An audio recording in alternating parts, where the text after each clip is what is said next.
Hello, lovely people. You guys are all welcome to Everyday Law, okay, by Supreme Law Publications. Here we give you daily legal tips, okay, daily legal tips. We explain areas of the law that you may need in your everyday endeavors. What is the law about? Then I'm running home. So we'll just try and simplify situations for you. Okay, we the for non-lawyers. It's just basically for everybody. All right, if you have not subscribed to our YouTube channel, okay, on Supreme Law Publications, but more than so, best subscribe. Okay, so you just go subscribe button and now click it on them. If baby I don't know, okay, the bell notification button, just click there. What that does is that anytime a baby release video be on Everyday Law, we'll be one of the first people ever gonna hand mount Sabekabi and with me you have a lot of understanding about what to do. If Instagram so you just go to Instagram and Supreme Law Publications. Now I click follow. We follow you. And what that means is that Monday, Wednesday, Friday, anytime we release a video, you also be one of those posts, one of those people who will get it. All right. As you watch the video, if there are some of the things, maybe when my old shirt is going on in your mind and you're asking what exactly the position of the law is on it, you want to get some kind of practical eye opener on some of them. WhatsApp number now they are 0540 550 541. Mitimubium 0540 550 541. That's the WhatsApp number. Anytime you might send me a voicemail, you can send a voice note on that, on the particular area that you are concerned with, or a message. If you are I want to know more about this, you can just put it there. Our team will look at it and will respond. Please do not call. We will not be able to pick up. So strictly for WhatsApp. I don't know idea to hold. All right. So thank you very much for joining us. Let's go.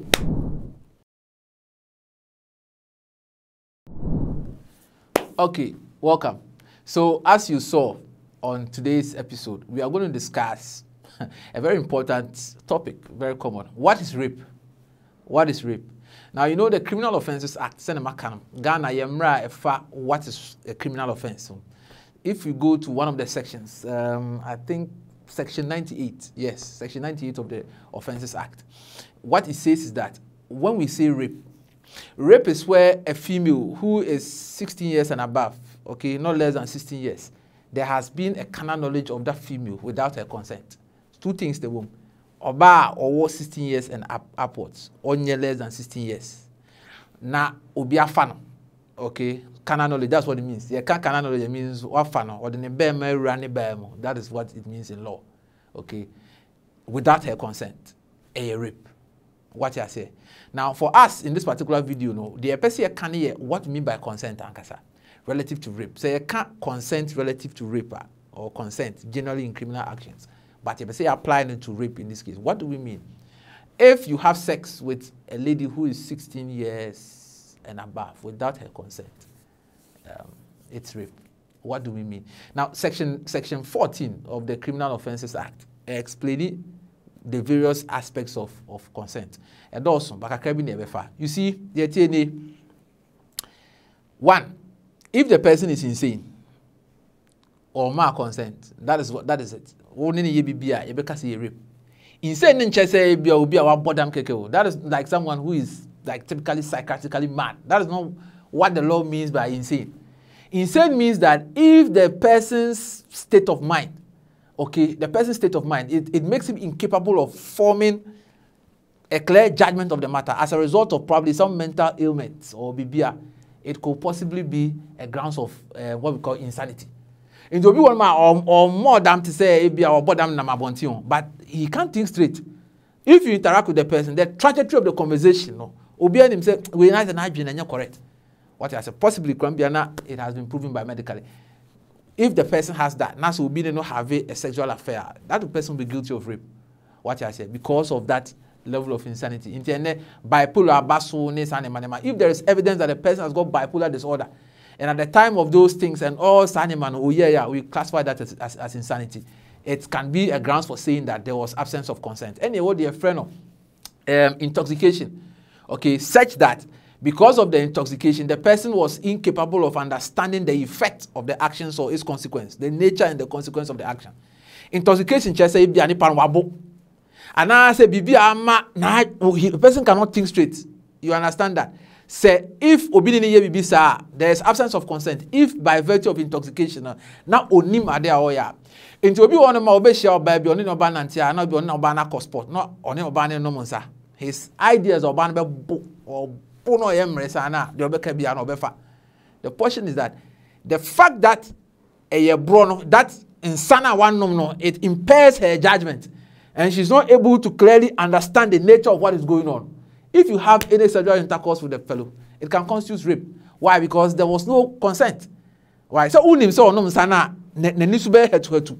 Anything na woman area insano. That is rape. That constitutes rape. Or you'll be an need that afterwards, he can report it to the police for rape. And if there is evidence that that thing was there, it can constitute rape. The intoxication may also move on to you can say and it could be anything. Apart from a sano, okay, and maybe a cocaine, or sniffing glue and tramadol, any of these narcotic drugs. Onye be that. The first day we on new na once an she has lost control of her senses, whether permanently or temporarily. That's the law. If anything goes on that, we can say that there's the consent is what is void. It's very important. Then the other part of absence of consent is what we call duress. Okay, duress or deceit. Say and also there is no consent. What do you mean by duress or deceit? Duress means that all the nipana to tibiamo, you put the person in a certain situation that it deprives him the power of exercise of free will. You can't say you duress. What I say? Sometimes, we wait my friend, some of the guys, some of the stories that we hear, we wait me for girl, we know I catch again, so mama sorry, mama had or something like that. Someone decides to go and visit his male friend. Or call her now through something to bones, oh, had there, I dare some unya cows, then he locks the woman in the room. Ebenye daimu per se, but he locks the woman in the house. It won't mean come bia. Oh, mami coffee. Oh, had there, I just saw that. The intention is that you have deprived the person the power of free will. The nanko nya ko person yeno. O man kwa man nye. You who say you have deliberately put her in that particular kind of situation. We call that duress. So any sexual activity that comes out of that, we can say that there's a possibility that because of the duress, it does not constitute proper grant of consent, and therefore rape will come there. If we come for a deceit, you know, in modern days you see people happen. We want to call us obi timika say into also say bema no that something. No, there are stories of some people who claim to medical practitioners and pastors having affairs with people because also who said if you nipa no suno why am what is asem who say what you are telling the person is not true. But because of those stories, the person is deceived, and the person is not able to appreciate that. Oh, sadly, you crossing it. Then out of that, now when you have a sexual encounter, if there's that minimum penetration, we can call that rape. You understand that? So in this particular session here, can't consent once. If the person does not freely and unequivocally, or no one can say people, a bro nim aware of what will happen, and you when PD no on can send guguna sumun find out that you've not deprived the person of free will. That's the only that there's no rape. But if there's no consent. All right. Now watch finally that consent can also be withdrawn even before someone can go in there. Maybe the lady will be willing to have sexual intercourse with the man. Along the process where we're trying to get into the mood, I'll say there be made a massive margin. Once she says that, she has revoked her consent. So if now you force her against their will, it constitutes rape. You understand that? And remember, rape is a criminal offense. So the ladies, take you from that. You can be raped. Not necessarily the person has to hold you and grab you and force you and strip you naked. No. But if any of these elements are present, it vitiates consent. You can't say vitiate consent, just say it quashes consent, consent if you will, and the absence of consent in a sexual interaction where there is carnal knowledge of a person who is not less than 16 years, who is not more than 16 years, it constitutes rape. So let's be careful with our sexual interactions and our association with the opposite sex and know what the law should do. Make sure you are not raped and don't rape anybody. Have a good day.